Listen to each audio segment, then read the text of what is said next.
All right, so we're starting the webinar. This webinar is focused on how AI is shaping brand perception in life sciences. It is our first panel style webinar, so we're really excited. I know it's been the format of webinars that I've been finding the most helpful, especially around topics like this, where understanding different people's perspectives and learnings and experiences is just as important as trying to jump on all these how-to webinars with all these people that are telling you a bunch of things that can be overwhelming at times.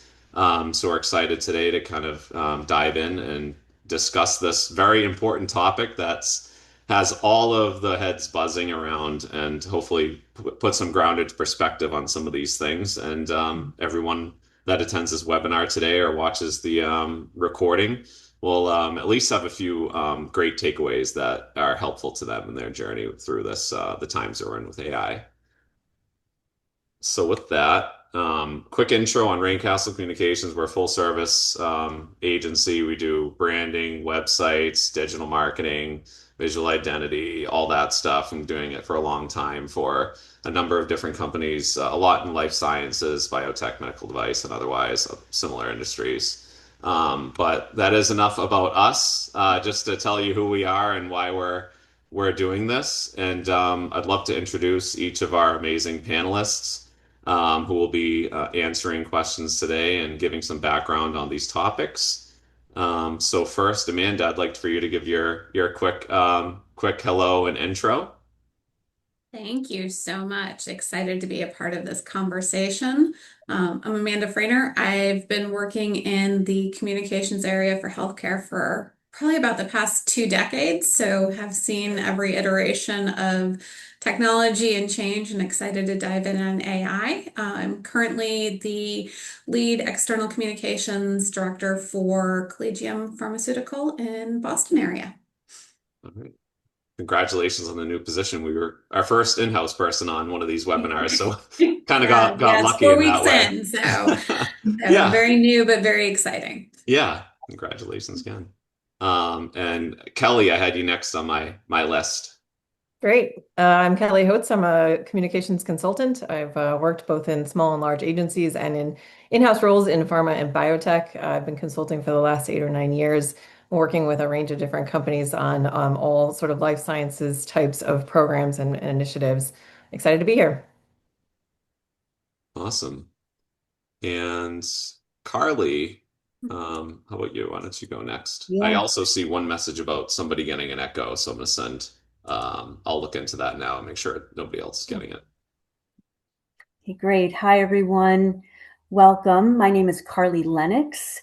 I am a fractional growth marketing leader in life sciences. I've been in this space for over 20 years. I've worked as a consultant. I've worked for large global brands, for a number of startups, have worked with Raincastle over the years as well as a partner. And just like I think many of us, really enjoying the AI ride and figuring it out in real time and looking forward to the discussion today. Thank you. Great. I checked with a colleague and she's not hearing the echo, so I think we're in good shape technically. Hopefully, whoever if you are hearing an echo and you're on, then maybe just check your settings. That does remind me, we are going to have a QA portion of this at the end.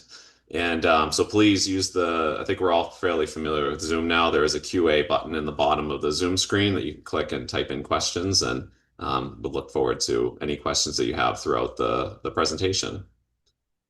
All right. So before we get into the questions, just a little bit of a primer for why we're here, why we're talking about this. There are a lot of experts predicting similar arcs and things. This one is from SEMrush, is a great software tool that we use for a lot of SEO and AI optimization type of work. They're predicting by about 2028, it's going to become more common than that people are using ChatGPT, whatever the AI chat search is, to either find or evaluate brands by 2028. It'll kind of overtake traditional Google search.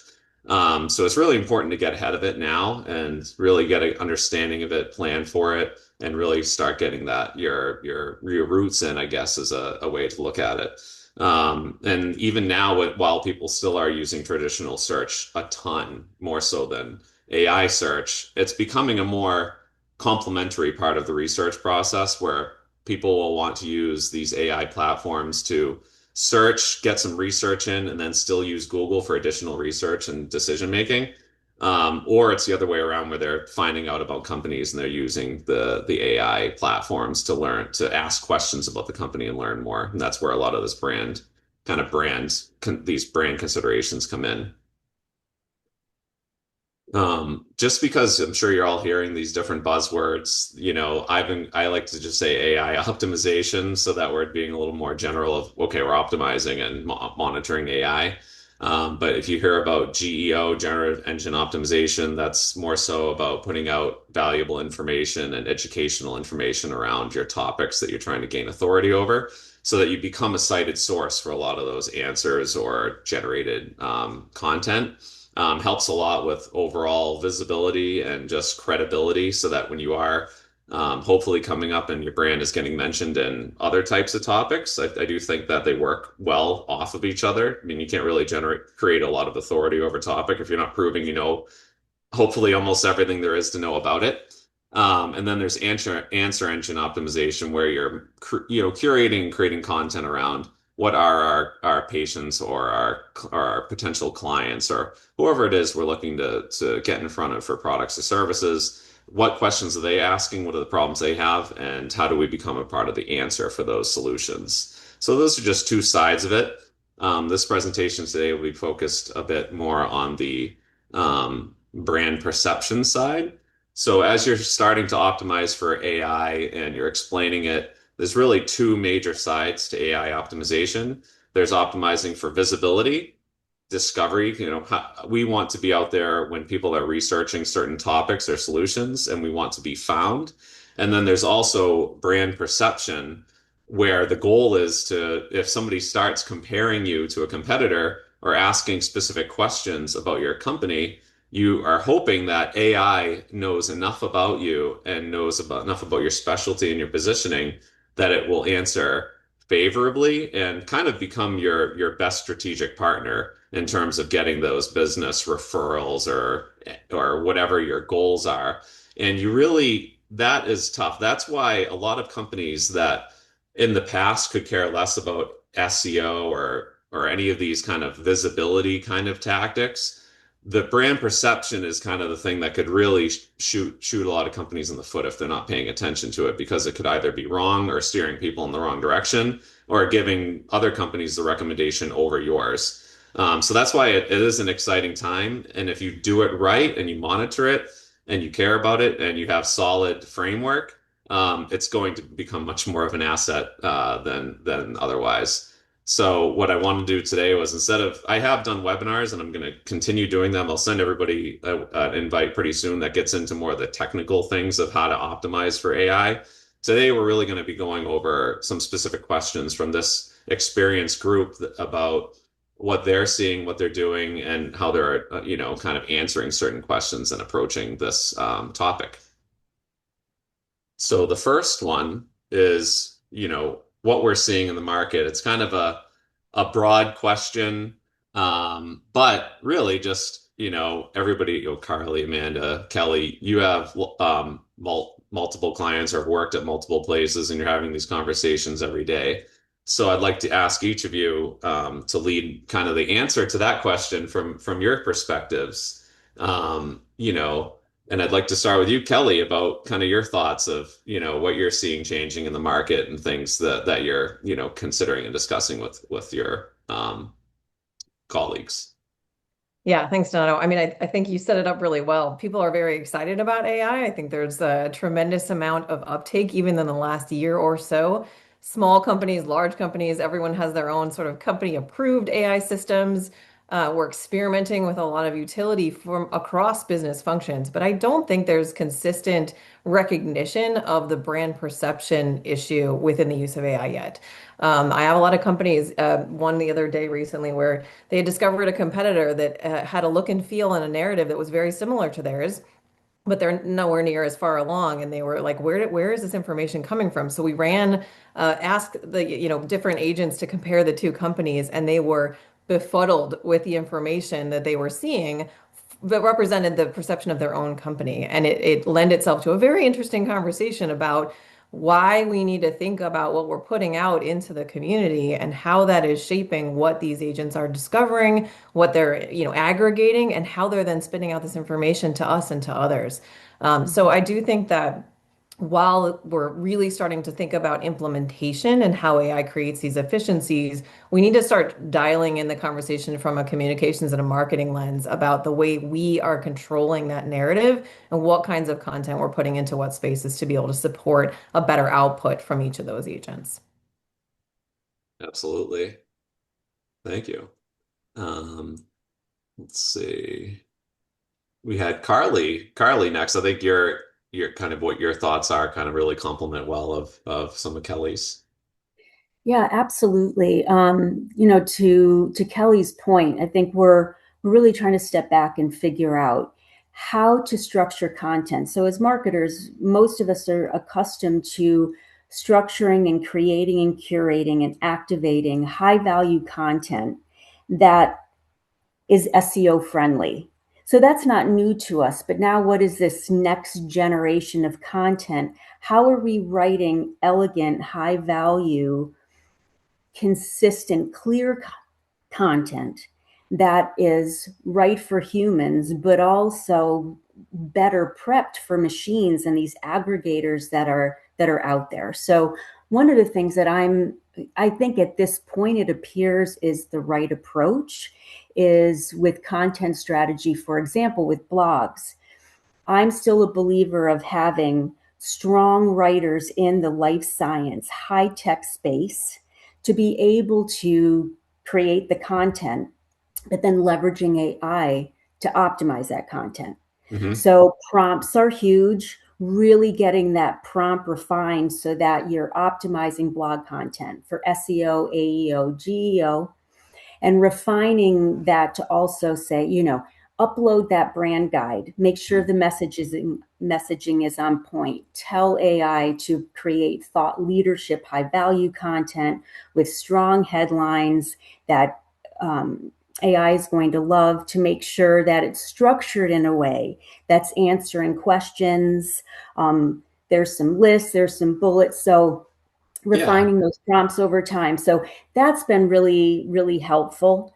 I think web content is in the same vein, is to go back to that web content and make sure that you have good, structured, scannable content for AI and that you're amping up product pages and brand pages to create that elevated AI facing content.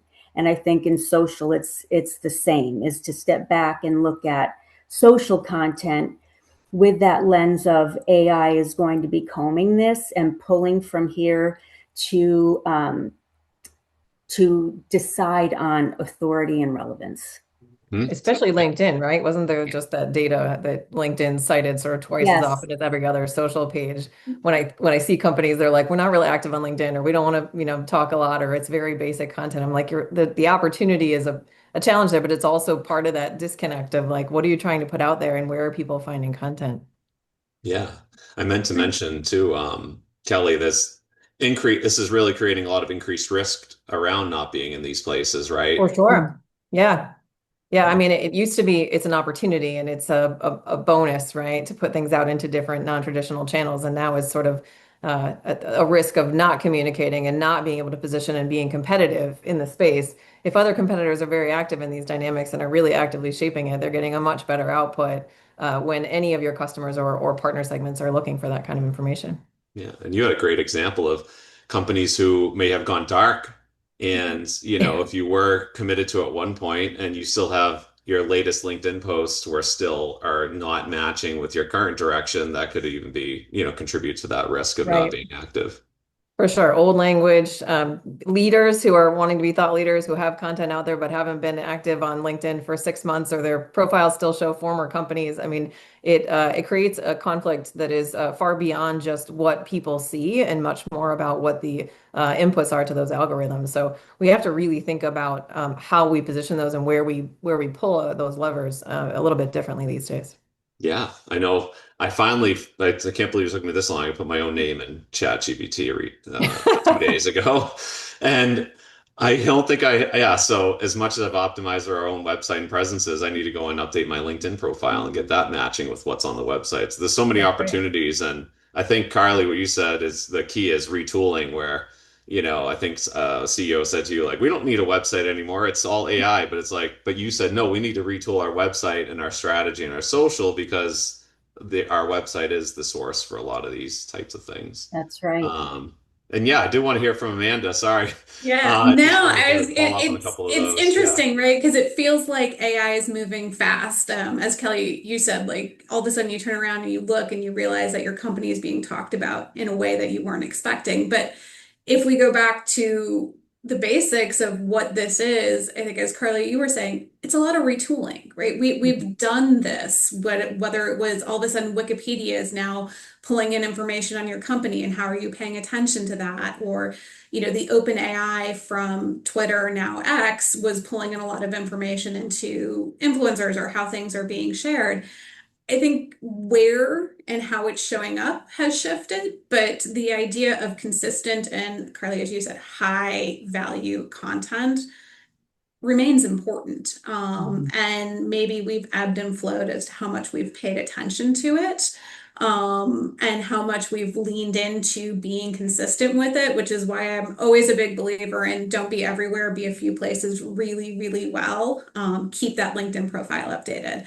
I'm now going to have to put myself into ChatGPT. It's the new Google yourself, but Yeah. I do think there are aspects that have shifted we need to pay attention to, that are a little bit different with AI. We used to type in, like you said, to Google, right, to search, and we would search based on Google. We'd type in a few keywords or one or two things.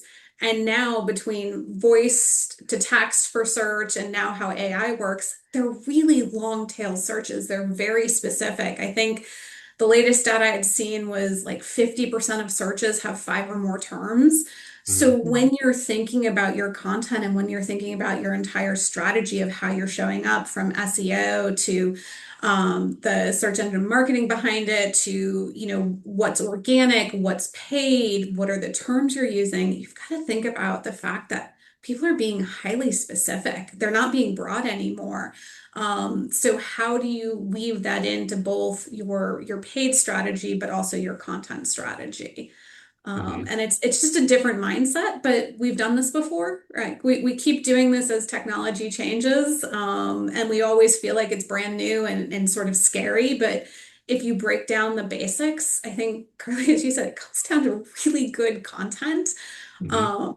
Which, as somebody who's worked in communications for a long time, I'm a big believer in writ large. But I also think it's how is everything playing together.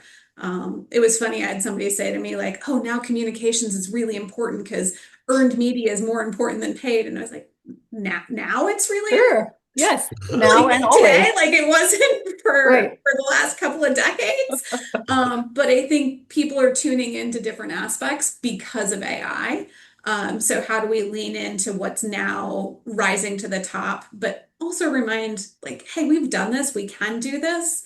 We just need to set like a really good strategy across what channels we're in, what we own, what we're earning in terms of media, and make sure it's all playing together for the human element, but also now the sort of LLM element. Yeah, it's transitioning really well into the next question to Amanda, which I have you on the list to Yeah. answer first. So I did like what you're mentioning is this is very similar conversation to what you were having, we're all having when Yeah. social media first started becoming a thing. Do Yeah. we have a Facebook page? Do we care about doing any of these, social media, eventually LinkedIn, and it's kind of getting towards that less is more. and a Yeah. focus. The next question, we do want to talk a little bit about what's changing from a content perspective, a channel perspective, PR. Amanda, do you want to kind of answer some of those questions? You kind of started to get into Yeah. it and now get into some of the specifics that you had mentioned when it came to the content, and how that's evolving. Yeah, I mean, clearly content's a passion point for me. I jump Mhm. into it right away, but I think it's that clear consistency. Sometimes we try to be all things to all people, and we lose the very core words we need. I think especially now with the way LLMs are picking up certain terms, and indexing on consistency, perhaps over flowery language. But I think, as Kelly was talking about at the open, right? We also now have to lean into what are our differentiators, because things are being picked up. And if we're all saying that we're patient centric, we're all saying we're science forward, how are we showing up differently when people are searching? What are the unique aspects we can own, and own meaningfully? And I always feel like, as the person who's creating, or often the people who are sharing things out consistently, you seem like you're always saying the same thing. But our Mhm. audience doesn't see it that way. It shows up differently. So we have to almost take ourselves out when we feel like we're being super repetitive, and remind ourselves that it's really important to maintain the repetitive nature of this. One, for the human element of what people are seeing and what they're able to remember, but two, as we're leaning into AI a little bit more. I think one of the interesting things as everything's changing is, and I always feel like there's a new channel every so often that pops up, but there's this over indexing towards, like, well, we need to have a Reddit strategy because Reddit's over indexing on some of these LLMs. And some of it, I think, is what is able to appear. And also the fact that I want to say, like, every 6 weeks, their search algorithms are changing. So do we need a Reddit strategy, or do we need to just understand the different elements, and keep true to, like, what makes sense for us as a company or a brand? And then the other side of it is, you can write really well for LLMs and it can sound terrible for humans. Like, somebody's got to carry this message vocally as well. So you don't want to shift so much so that you are doing all of your writing and all of your creating for these LLMs and none of it for the human that's actually seeing them.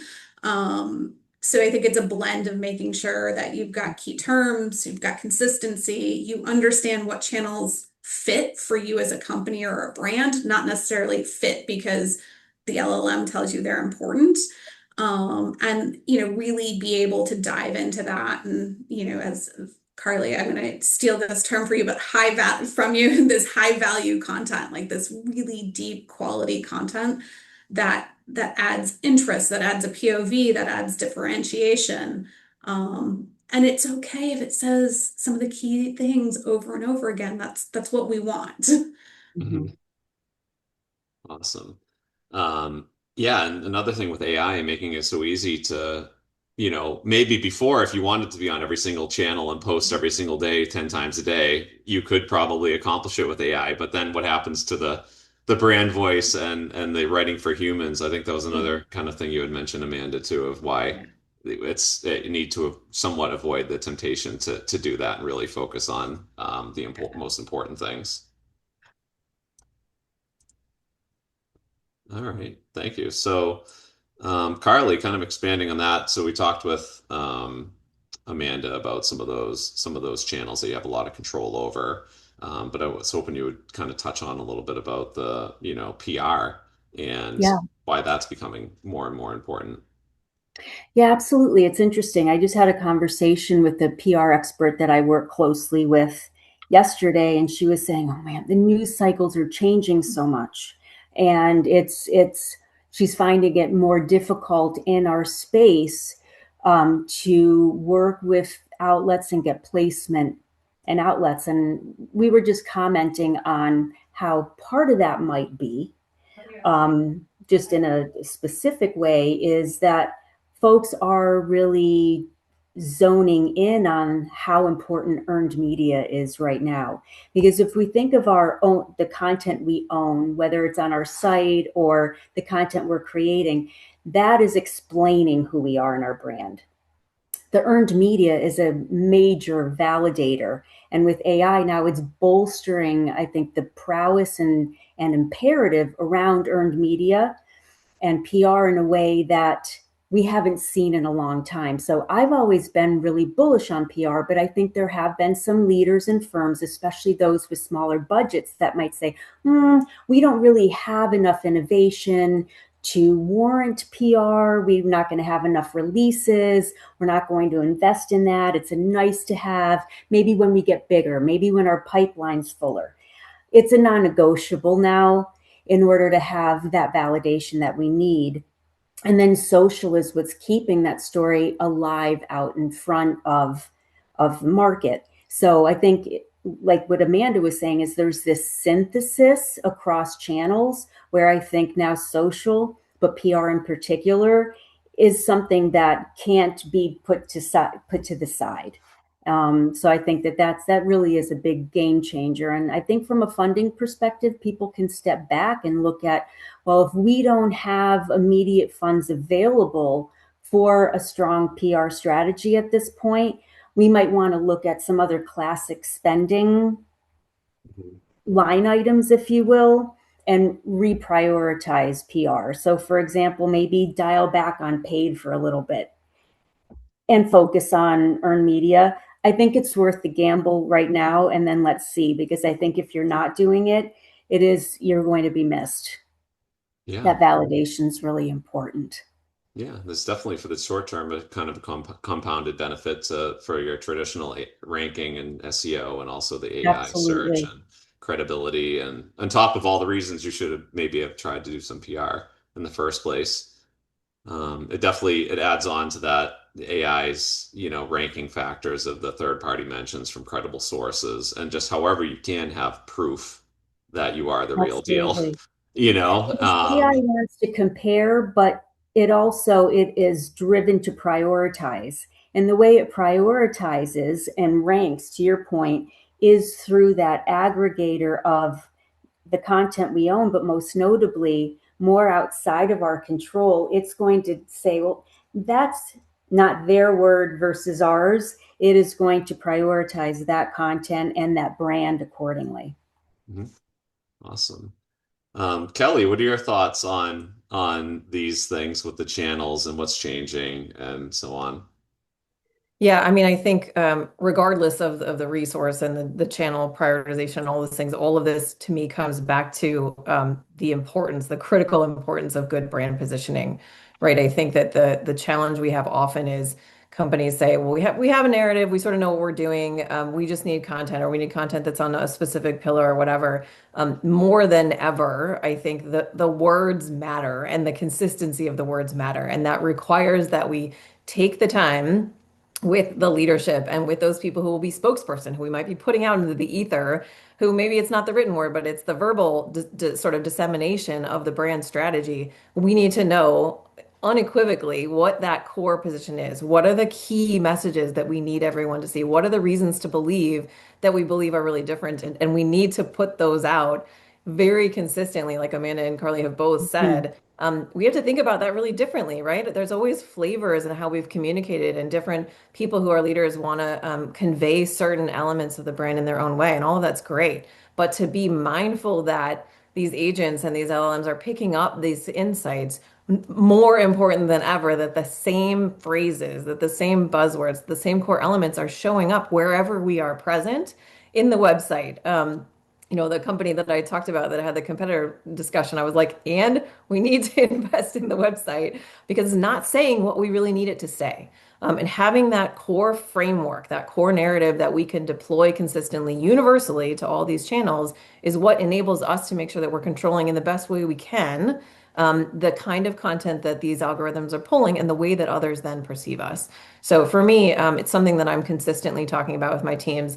Even if we've got one, let's go back and audit it as we see what's being picked up. Let's take a look at where we're maybe falling short. Let's take a look where it's too generic, where it's, Amanda, patient-centric and innovative and whatever. How can we be more specific? And let's make sure we train all of our forces, all of our people, all of our channels to use those things to the best possible way we can. Yeah, does bring up a little bit of a curveball and have it on our questions list, but I think that's definitely becoming a more consistent topic. And I like what you said about the audit. You have these sites and clients or employers that want to be, maybe 80% of your business is one thing, but for some reason we care so much about the smaller percentage too.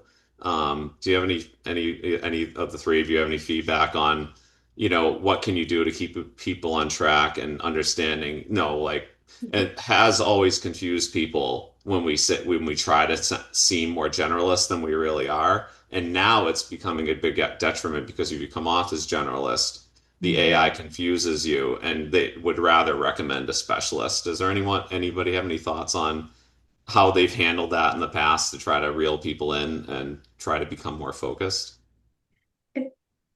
I'm going to say it usually goes back to what Kelly said is you got to get the framework up front, right? You get everybody to agree, these are the things we want to talk about. And when that comes up, you go back to and say, but this is what we agreed upon. And if we do that, it waters down what we're trying here.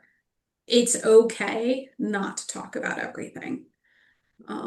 That's And a huge one for me because it's hard for people to digest that. yeah, yeah. And it has to fit in the larger strategy, right? Like sometimes I think about when it's so segmented and it's so fragmented and you're like, we're leaving this group behind, then is there something wrong with the core strategy and the framework such that they feel disconnected? There should, even if we're indexing on one element of a business or one part of the scientific strategy, it should very easily and quickly ladder up to the larger position. And if it doesn't, then it requires an analysis. Mm-hmm. Yeah, and I would say too, and I know I was definitely in this frame of mind for a very long time, which was what the core focus was: get people to the site, get people to your corporate site, and then you get to tell them your story. And I think there's still some truth to that, but now discoverability is websites further upstream. Mhm. So discoverability is much further. You were not controlling that narrative. And it's more important than ever to really be very clear about the value that we're bringing to customers and understanding that that impression and that understanding of the brand, whether it's accurate or not, is being shaped and formed much earlier in the process, in the customer journey, where we have less control. So true differentiation and clarity is paramount. Or to your point, Donato, we just get lumped in and they'll bypass the site at that point. Then there isn't this incentive for folks to come visit you at home. Mhm. Yeah, And absolutely. worst case scenario, if I can't get somebody to understand, I try and take it back to the personal, right? You're not going to tell the person you meet in a networking event absolutely everything about yourself in the first moment you meet them, right? You want them to come back, to Carly's point, to the website, to you to learn more. So how do you frame up the most important things you want to share? Yeah. And sometimes that gets people out of the mindset of thinking of the company or the brand as an entity, and they start to be able to relate, and they're like, I get it. Mm-hmm. Sometimes you still have to just be the person in the room who says, no, this is the strategy, and this is where we're going. This is where we're going to be able to address that. We're going to bring them to the website, and here's where they can learn more about that one aspect that you want to address. Awesome. I have one question, and then we'll go on to the next question because we started answering it, so that's perfect. Is when we're an agency, and a lot of times we don't really know what the PR company's doing. We don't know sometimes there's a separate social media team doing things, and we're doing the website, or we might be doing SEO, or maybe we're doing Google Ads, or maybe we're only doing one of those things, and maybe they have six, maybe not six, but maybe 4 to 6 agencies doing. I feel like the silo is becoming more.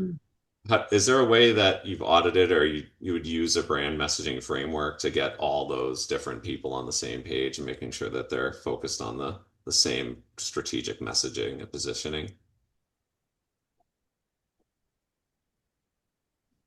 or is that becoming more of a thing that we should be Yeah, doing? I can start, and then Amanda, I'm sure you've seen this a lot in your past roles as well. I mean, I think there's a fundamental element of clarity across whomever agencies you have involved. So, giving them that grounding of where the framework is, what are the priorities, here are the themes that we need to focus on. It's the onus is on the person accountable for those teams, whoever is the social, either the communications manager or otherwise, to give them that clarity and also to make sure they're clear when things are evolving, right, as they should be, Hmm. to make sure that those things are aligned. Also, part of it is in the partnership that you build, both cross-functionally with agencies that you don't necessarily own. I think about Carly, the sort of blending between the marketing and the communications teams and shared ownership of various platforms, them having a line of sight to each other. In the right kind of compliant way helps them see what those lenses are and where their framing starts and the other stops. That part is more important than I think it has been in the past because you used to be able to take a silo and kind of focus on those elements and deploy it. But knowing now that these channels are being pulled in the aggregates from the AI systems, you can't afford to have an agency focused on one theme only and having another one doing a completely separate element. It just isn't feasible. So I think not only having the framework, updating the framework, and making sure that you've got line of sight across those who are deploying the content is critical. Yeah, that's Yeah. awesome. I like the idea of treating brand messaging more like a rule book more so than just hey, what Completely. should the headline be on this or Yeah. that? Yeah. What were you gonna say, Amanda? I was just saying, Kelly knows I'm a big believer of getting everybody in the room to walk through it, to Mhm. make sure everybody's on the same page and understands, who's on first and what's happening, so that we can operate as one team. I think if you have a core understanding of what the framework is and what the goal is, then it's easier to implement into your area of expertise versus just handing over a document and saying, like, here's what we're doing, but there's no sort of embedding and weaving into the elements and wanting to ladder to the bigger picture. And then just having those regular touch-ins, right? Things evolve, things change, there's opportunities to optimize. So how do you come together on, a semi-annual or quarterly basis or annual basis outside of brand planning when everybody's, hair is on fire trying to get slides done? Um, to say, like, what did we see? What do we see working and resonating? What do we need to tweak? Where do we need to have better lines of communication? And flagging where there's inconsistencies, right? I mean, I think we'll talk about this Yeah. a bit. If we're using AI to find some metrics to find the understanding of where we're successful and where we're maybe falling short, finding those and being able to communicate that to those agencies that are managing those things to say like that these terms are not helping us. We need to pivot away from that. Or these Mhm. things seem to be performing well. This is a core differentiator. We need to dial these things up. I mean, part of a good partnership and engagement is doing that course correction when we're able to use those tools and see what is helping us and what's actually moving us along.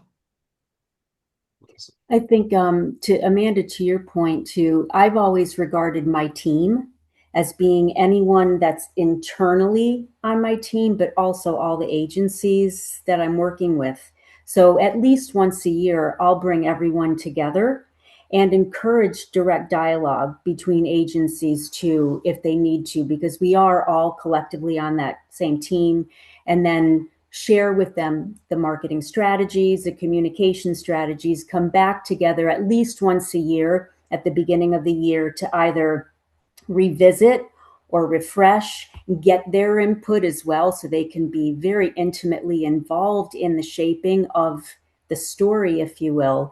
And then to, collectively and individually, we're all accountable for bringing that story to life in whatever capacity we're focused on. Awesome.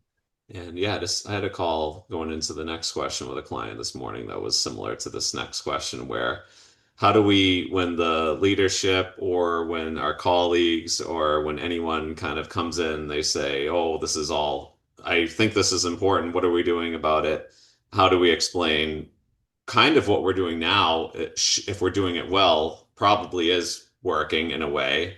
And what do they need to know that here's what we're thinking we're going to need to revisit and focus on? I guess the question is, how do we kind of succinctly explain this to the right people to either get them on board or let them know that yes, we got it, we know what we're doing, and we're kind of moving through. I guess there's a couple, or you say, yeah, we know we're doing pretty well, but we know, hey, it's been a while since, or we don't even have a brand messaging framework or positioning. We need to revisit this and really get everybody on the same page so we could push through. Like, just want to get your perspectives on how can you explain it best so that they understand that we all know what we're doing and we need the support maybe in some cases to adjust. So I think some of it starts with unpacking the question because I think a lot of times people will ask, "Hey, I know AI is important. What are we doing about it?" Or "How are we thinking about GEO or those LLMs or what's, going on with, a specific chat GPT?" And it's like, okay, well, what are you actually asking and looking for? Because I think there's a lot of elements to it that don't always sit necessarily within communications or marketing. Sometimes they're thinking about, what's our strategy to implement for optimization of research and development or workforce efficiency? And, not even going to try and dive into that. It's not my area of expertise. So understanding and reframing back, look, here is what we are doing, or here is our approach in how our brand is being perceived by these LLMs. And is that a product brand? Is that the corporate brand? Is that an umbrella for both? And then here is how we're deploying a content strategy across that. But also, here is how we're thinking about not just LLMs, but the whole of what we're doing in marketing or communications. Because I think if you only focus on this aspect, it leaves out all of the other stuff that is, equally driving and equally as important. But I find that sometimes the person asking the question doesn't necessarily know what area they're asking about. So you want to be very clear, and this is the area of work we're doing. And this is why a lot of the things, as Carly said in PR, the validation matters. The elements that perhaps you don't want to fund fully across, if you take one of those legs of the stool out, it falls down. So making sure there's a full understanding of what is being done, but how everything's working together, and that the need for sort of that 360 review and approach. The other thing I would say is, AI provides us conveniently a lot of data, a lot of anecdotes that we can use to say, don't take it from me. Here's what the agents have said about you. And, in the example that I shared earlier, that was the wake-up call that we needed to have the conversation. It's like, what are we doing wrong? Why is AI finding so much about us that isn't really the way that we want to be known? It takes but little more than, what do you think about XYZ companies in our space, slotted against a couple of agents to show where there's some backlog, to show where there's some confusion about the brand positioning, that then forces the dialogue of, okay, well, what do we want to say? And where do we want to be? And how aggressive do we want to be about that? How do we help our agents understand what's different about us versus a competitor? Or what is the compelling value proposition to a partner or a strategic or a customer? That those data give us the reason to have that conversation, at least to begin it, in a very compelling way, right? Because they're so excited about the things they're pulling from agents. They take so much of this as truth, which is scary sometimes, but people are looking to those agents as the source of just massive inspiration. When they see it delivering something they don't want, it forces a good conversation. And it doesn't mean that we solve everything in terms of how much we invest or allocate or whatever, but it really encourages the leadership to say, okay, we have to look at this differently. Where do we start? And I find that I need that to have that good conversation, and then we can move forward. Awesome. I would say every leader that I work with has pipeline and funnel and, revenue projections in mind. So I think we've all seen that digital awareness and demand and lead gen is the most economical and efficient way to get people, to drive people to your brand and to have that conversation, whether it's with marketing or with sales or suppliers or what have you.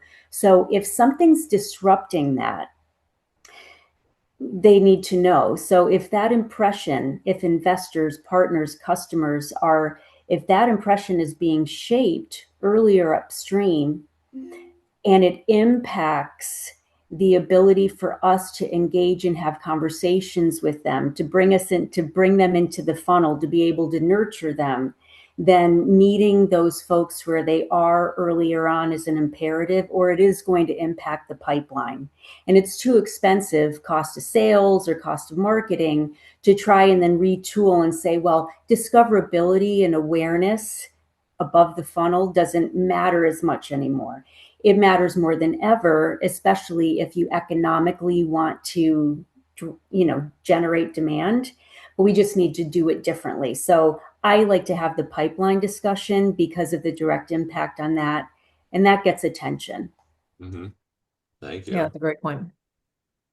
So we went over, and hopefully the people who are attending, we're going to do Q&A next, but really after today, looking at, what are we seeing in the market? What's changing with channels? Are we doing anything with PR or third party mentions in terms of are there other people talking about how good we are at what we do or not? Are we getting mentioned that way? And what channels we're on, how consistent we are, and are we consistent across them all from a messaging standpoint, positioning? Kind of doing a little bit of an internal audit on your own, identify some gaps, and if you need to bring it to leadership, you can and say, here's what we're doing to adjust. Or if they ask you, you already can more clearly and confidently explain it. So hopefully that's helpful to the group. And then there's 100 webinars that will talk about little tactical strategies, and we do those too, of course. But I hope this was a good high level conversation to equip people with a little bit of a guideline for how to approach it. I do see some questions coming in here, and this one's was actually really well. It says, how important are employees as brand ambassadors to the company brand and trust? Mm. Oh gosh, this is such a big one. Um, Mhm. I find it amazing when the internal communications is not as prioritized as external communications, but employees are such a humongous part of visibility and a perception of a brand, and that having that framework and the understanding of the brand core, communicating that consistently with the employee audience ensures that whatever they're sharing with friends, with colleagues, with prospective colleagues in the future, things that they share on their LinkedIn profiles and otherwise, is again really consistent with what we want to be communicating to the brand. They're seeing content that can help us inform what we're doing. They're listening to the community in ways that are beyond the reach of a few individuals who are really paying attention to it as part of their job description, right? So I think that having that narrative, we make the purposeful effort to communicate everything that we share externally with that employee audience is to ensure that they mirror that and that they amplify that in the same way is really, really important. Amanda and Carly, I'm sure you guys have other experiences to share with that. Yeah, sorry, Carly, you want to go ahead? I was going to say I agree wholeheartedly with what Kelly said. Nothing to add, really. Yeah, I mean, I'm a big proponent of employees as brand ambassadors, whether you're thinking about that for AI purposes or you're thinking about that for employee engagement. I mean, if you've got 1,000 people who are bought in and understand, that reach is much further than you're going to get through any sort of corporate or earned channel alone. Thank you. And then I would just add, in terms of the employees and brand ambassadors and things like that, even on the website, on articles and insights and things like that, it's becoming more and more important if you can have an author kind of citing the expert source. So it's not just on the website.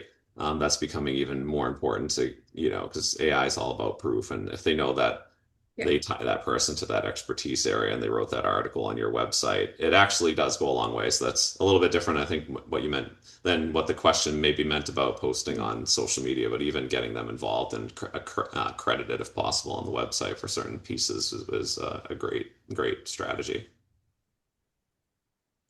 All right. So the next question in here is there's actually three different questions from the same person expanding on the same question. So I'm going to try to read through all the three and try to summarize to one. Well, I'll ask the next question. Agentic AI is becoming a popular topic in marketing optimization. I was wondering if anyone on the panel has experience with using agents and if there are any notable use cases.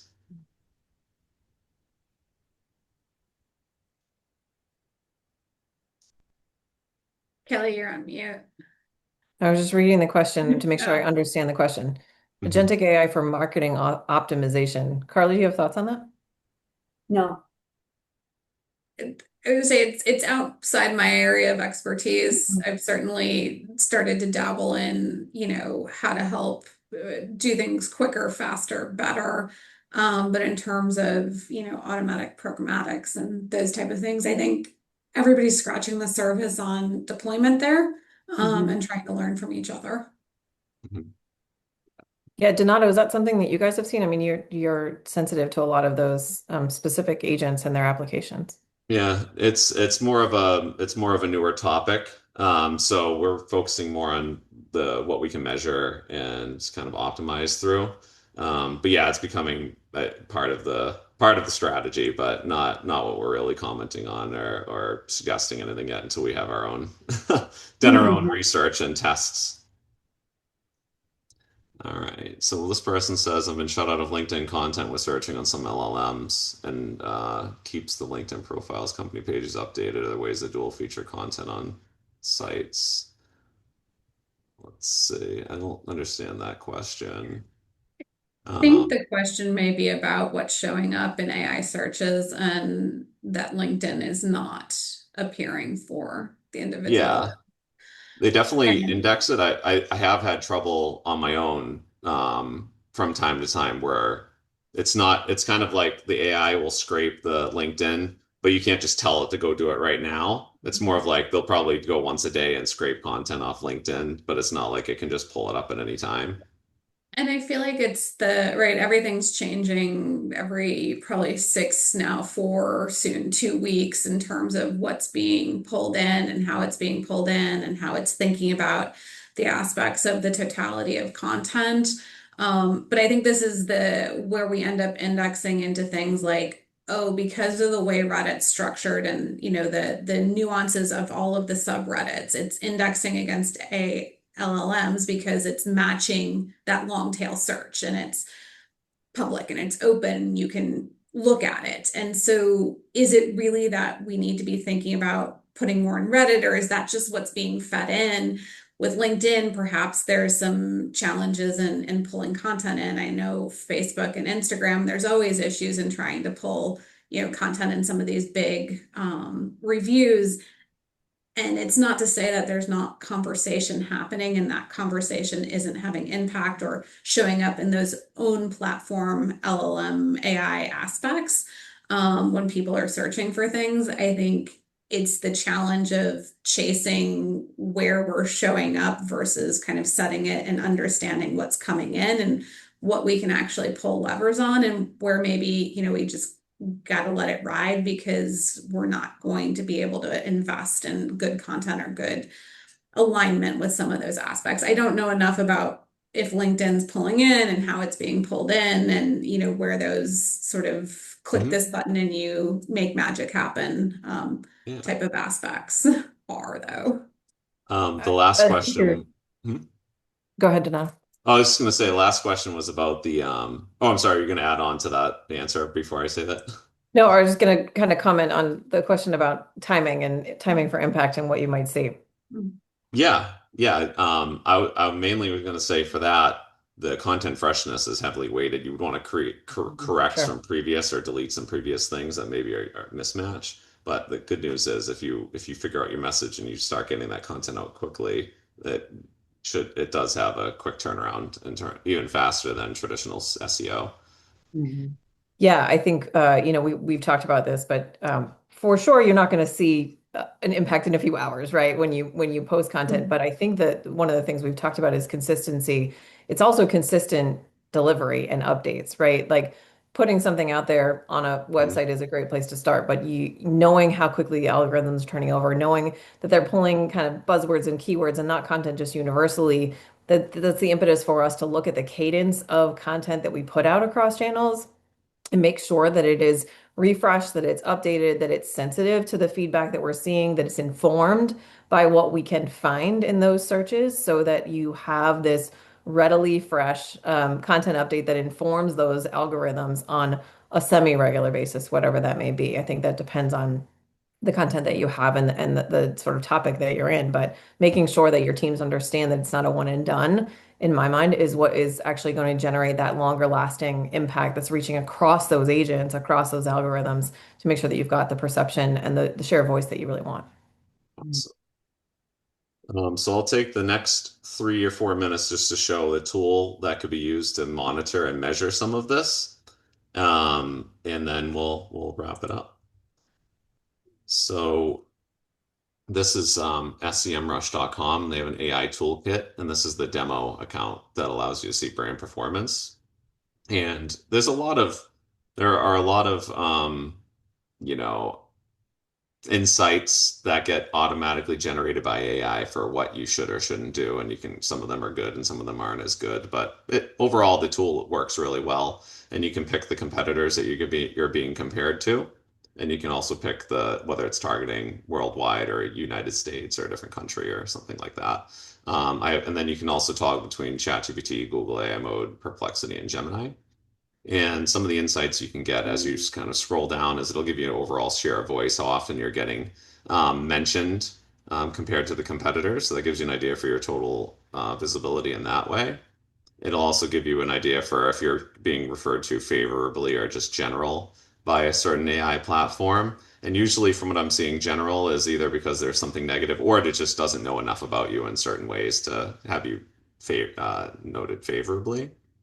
And then it will automatically create this table of business drivers of these different AI topics and how often you're getting mentioned compared to the competitors. So if there are important business driver topics that you're not getting mentioned in, that helps to inform your content strategy of what you need to do across the board to become stronger in those areas that are actually important. And it's something you can monitor over the time and get an idea for if what you're doing is working or not.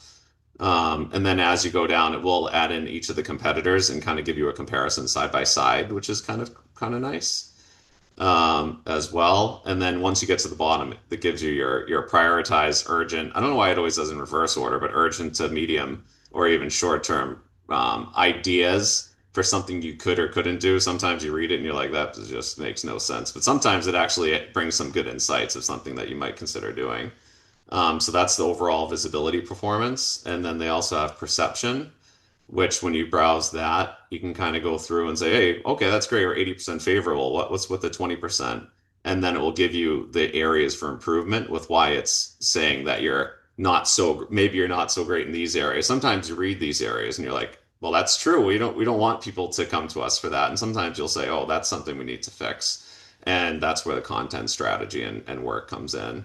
I know for ourselves, there was something in an area of improvement, and we were able to fix that. It was something about the size and scale of a site, and we're like, oh, we actually do really large, like that size scale sites. We made a case study and made it much more AI friendly of how we were describing it, and that area of improvement was corrected.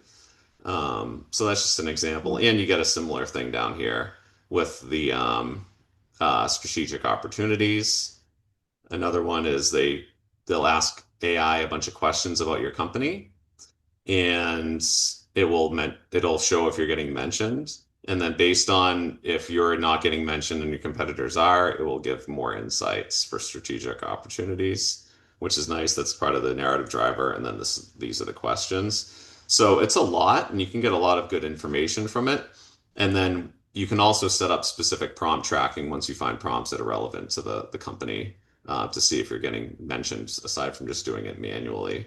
It's a good tool. I usually will set up a custom report and just pull out the most important things that actually are more useful and not just insanely overwhelming going through these 4 pages. But once you do that, it does boil down to more of a 2 to 3 page report that's a much better summary, but did want to share the full capabilities.